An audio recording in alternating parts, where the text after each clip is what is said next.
Here I'm going to show you the difference between the nerve attack, pinwheel attack, punch of fury, and paralyzing touch point. So one, we're going to make sure we have all the negatives selected.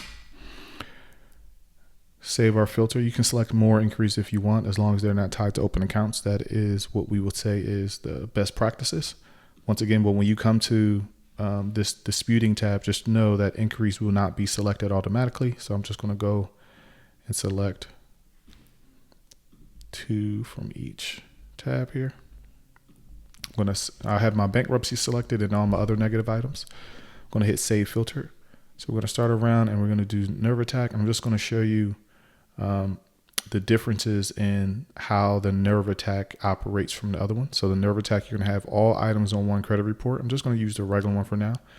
In another video, I'm going to break down the differences between the premium, supreme, and supreme boosted and show you examples.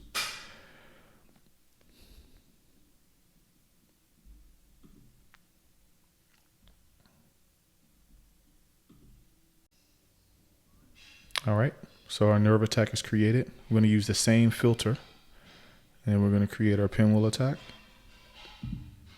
Now the pinwheel attack is the same style as a nerve attack, right? The goal is to have all items for TransUnion on one report, all items for Experian on one report, all items for Equifax on one report, but it limits it by 7 negatives and 10 increase, right? So if you have 21 negatives, you're going to have on Experian, you're going to have 3 different pages for Experian at a minimum. Once again, periodically hit the refresh. Now we're going to go to our punch of fury. We're going to create a letter for each type. You're going to have a personal information letter, an inquiry letter, a public record letter, and then an accounts letter or everything else. So you're going to have at least 4 for Equifax, Experian, and TransUnion. If you don't have any bankruptcies, it will not create a bankruptcy letter. If you don't have any inquiry selected, it won't select the inquiry letter either. So it's smart enough to not produce empty paper. So do the same thing here.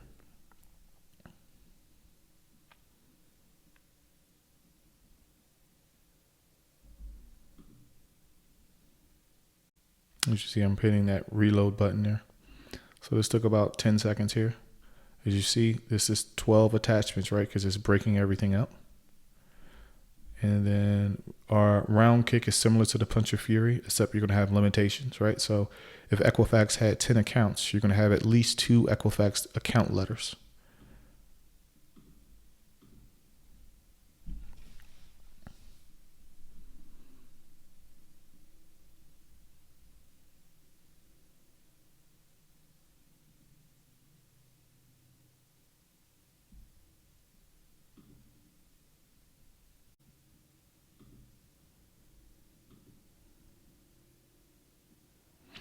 So as you see, the round kick created even way more letters than the punch of fury, right? Because the punch of fury is limiting by number of counts, whereas the round kick is only giving you a certain number on there. So the next one is your paralyzing touch point, which creates a letter for each item. So I'm just going to do that one as well to kind of show you the breakdown on the pages for that.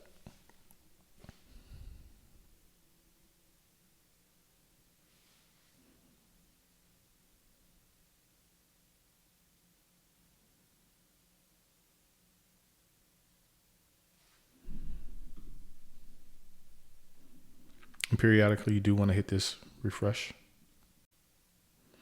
And keep in mind the paralyzing touch point is the most resource intensive. So it might take the full 2 minutes for this one, since it's creating a letter for each negative item. All right, so as you see, the paralyzing touch point from 46 to 48. So it did take the full 2 minutes. So just be patient with it. It did create 48 different letters since there were 48 negative items to be addressed. So let's go back starting at the nerve attack really quickly, which I believe was our attack 1. All right, so we're on our attack 1. This was our nerve attack. As you see, it was only 3 items here, because 1 for TransUnion, 1 for Experian, 1 for Equifax. If you were to mail that out, it's pretty inexpensive. It includes 7 pages, right? So even though we have a lot of negatives, 7 pages there. And that's be $4 to pretty much handle a 7-page Metro 2 letter. Our attack 2 was our pinwheel attack, right? So I'm going to get this a second to load. Our pinwheel strategy was just like the nerve attack, right? Our pinwheel strategy was just like a nerve attack, except we're going to limit the negatives to 7 per bureau before we create another letter. So you're going to see that you now have 7 pages. And if you were to mail them out, the page count went down because it broke up. So instead of having just one TransUnion, you have 3 of them because of how many accounts that this person had. And it's very important that you separate from sending everything on one letter and break up your dispute flow in that manner so you can get the best results possible. Now, if we go to our third attack, Punch of Fury, it essentially took those items and broke it up into 4 different letters at a minimum. So if we go to our third attack, you'll be able to see. Now we have 12 attachments. Now, why do we have 12? Because we have an inquiry letter, we have a personal information letter, we have a bankruptcy letter, we have an accounts letter, right? So at a minimum, we're going to have 4 for TransUnion, Experian, and Equifax. If we did not have bankruptcy selected, we will only have 3 letters. If we didn't have inquiry selected, we would have 2 letters per bureau, right? So if you were to go to mail that out, as you see, some of these pages are only 2 pages. Some of them are longer, right? Your personal information is just 1 page plus your identification documentation. The inquiries are on 1 page. The bankruptcies are on 1 page. So these 6s, these are accounts, right? So TransUnion 2 will be the accounts one, right? So if I was to open that up, you'll see that these are our accounts. And once again, we're going to get into the differences between the regular versus premium supreme as well. All right, so now we're going to move to our round kick, which is just like a Punch of Fury, except we're going to add our limitations on it. So if the Punch of Fury was 12, then a round kick will be more. So if you notice how this is sequenced is also from most efficient to least efficient, right? If you're talking about paper and mailing costs and things like that. However, you need to mix all of these in there to get the best results for your client. So if we move to our round kick, you will see if we had 12 for the Punch of Fury, the round kick is going to be even more letters because we have to have more accounts, more letters for the accounts that we're separating. So as you see now, instead of having 12, we created 16, but you then notice that the page count goes down, right? So now we're sending 2s and 3-page letters and things like that as well, because we broke up all the accounts that this person has.